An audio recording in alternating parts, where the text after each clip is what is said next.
Good evening, lovely spirits. It's the wise servant here, Mr. Solace. I greet in the sign of the rising sun. Peace and wisdom. Now this evening I want to do this video discussing purchasing land. I see many people out there now beginning to teach buying land. And it's a deep thing. That all started with me. And this has nothing to do with ego. But I want to prevent people from having the Eligio problem. Because Eligio is another teacher who heard me say this. So if you trace back this whole buying land thing, I came saying buy land. At that time when I came saying buy land, everyone was talking about buying black businesses, promoting black business ownership. Nothing was being said about buying land. Now, my purpose of doing this video is because I don't want anyone to have any problems if they choose to purchase land. And let's say they don't include me or reach out in any way, which is no problem, you know. I teach get land, but I don't teach it with any type of rulership attached. You know, you do as you choose, you know. Hopefully people have balance. That's my whole thing, you know. Learn a thing from a person, give back. But in any event, you know, and I'm not saying Eligio didn't. Eligio told many of his followers to donate to me. So I do look at him as he does obey. I guess people deal with you depending on how you are. So most people that know how I am, they know give and receive. So most people that I do deal with, no matter who they may be, they kind of obey those rules. So like when I debated Brother Jabari, he gave me a an iPad, and you know, so it's always give and receive. Like I always say, it's not about money, but it's just about balance. But in any event, I want to do this video because I don't want anyone to go buy land. And like I said, have the Eligio problem where, you know, you bring people out to the land and things kind of get chaotic. So you want to have an understanding of what you're doing somewhat. You're going to have little trials and tribulations with anything in life, but you want to have the bulk of what you need to know when buying land. Now, the first thing you want to know when buying land, you want to try to buy land in a place that's close to the city still. Unless you want to be completely removed from everything. In that case, you know, looking to buying yourself some land on like one of them third world countries, you know, like the poor parts of Puerto Rico or DR, Haiti. Look into buying land in those places if you don't care about being completely cut off.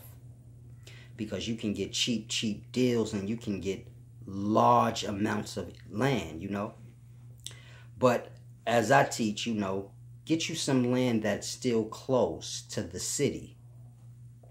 Therefore, you can have the best of both worlds. You know, you don't have to be a slave to the city, so to say. And at the same time, you still have access to things you may need, like toilet paper. And, you know, before you go off grid, you must think about things like this. When I teach buying land, I'm not speaking of going off grid, but I'm just speaking of, you know, eliminating most of the bills that y'all have, because that's where the slavery comes in. You know, y'all work as hard as y'all do because of the amount of bills y'all have. But if you can bring those down, like rent and mortgage, and have those not exist, then, you know, it's a deep thing. But when you're buying land, you want to, first thing you want to do is make sure you have road access. Many people are not familiar with buying land. People jump the gun.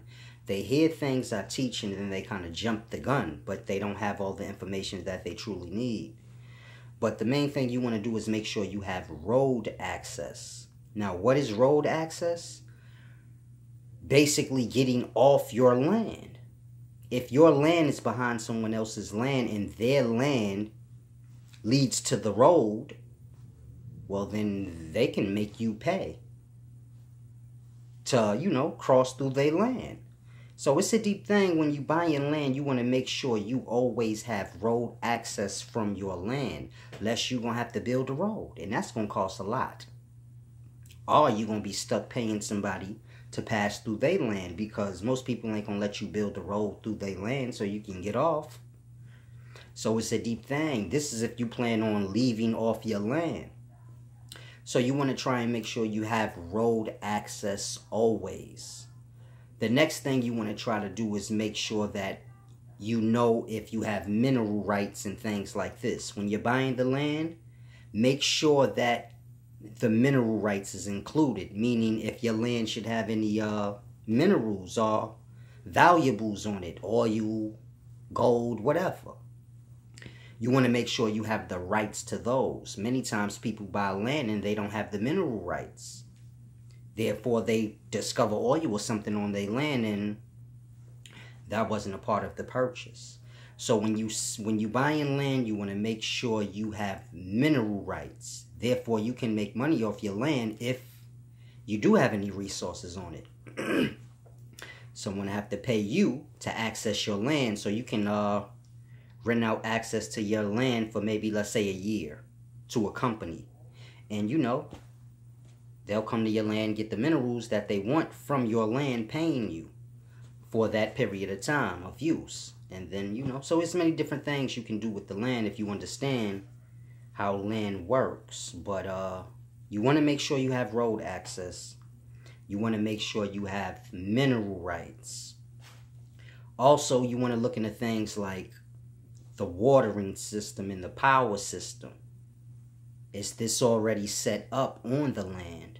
If not, you want to call the city that you're buying the land in and make sure they can come out there and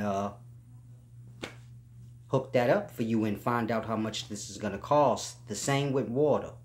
We tend to get lost living in the city. We think land comes with bathroom and it's deep. So you want to make sure your land has a hook up the power and water. And if not, how much that's going to cost you.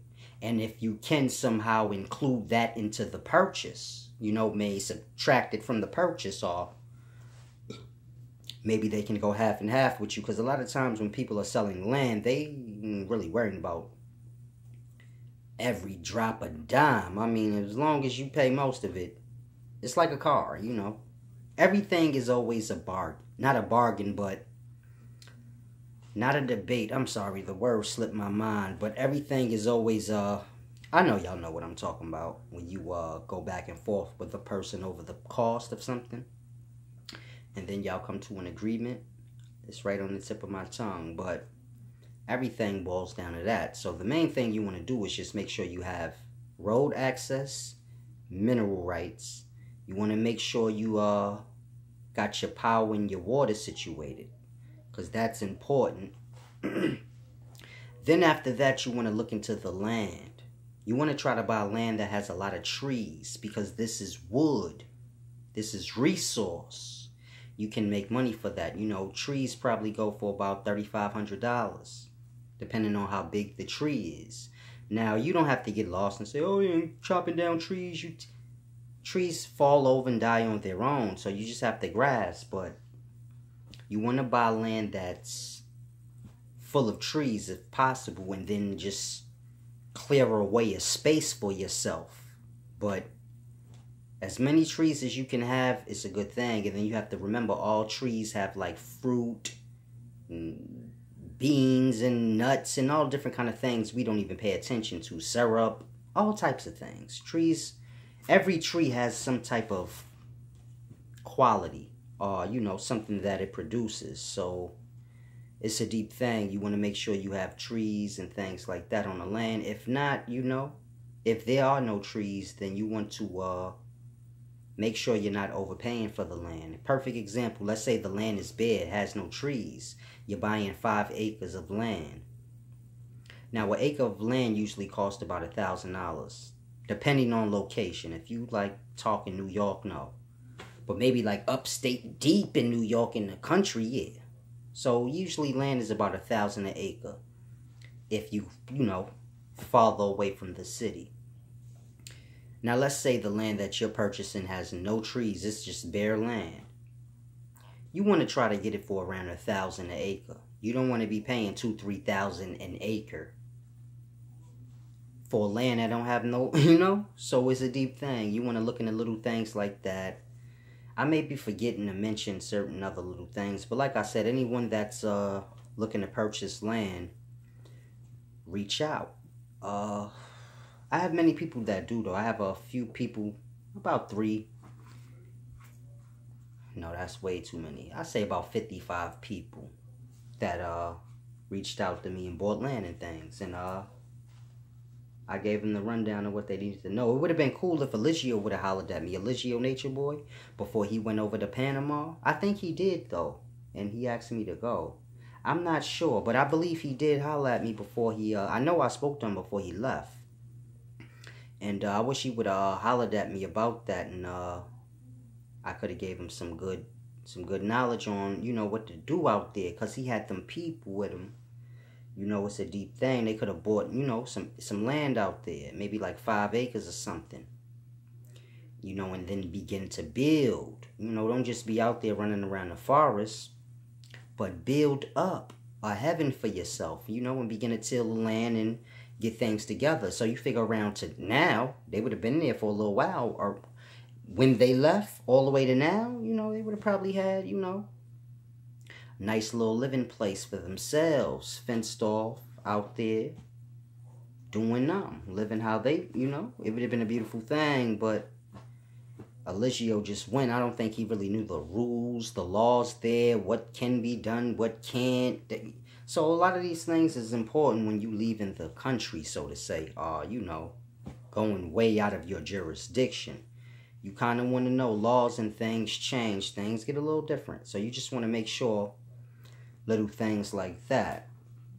So it's a deep thing. I wanted to just take a time out and do this quick little video for anyone that's looking into buying land. I just, you know, it's not a hard thing, but it's like anything. You want to know what you're doing as much as you can. You know, the bulk of it. The small stuff, whatever. That's good for learning. That's good for experience. But the bulk, you know, the big problems, you want to kind of know those and have those already nipped in the bud. Last thing you want to do is buy land and then you don't have road access. And it's like, damn, I paid. The land might be beautiful, but if you, so it's deep. You want to make sure. Little things like that. Last thing you want to do is buy land and then you ain't got no road access. Next thing you know, you paying more than you paid for the land just to build a road.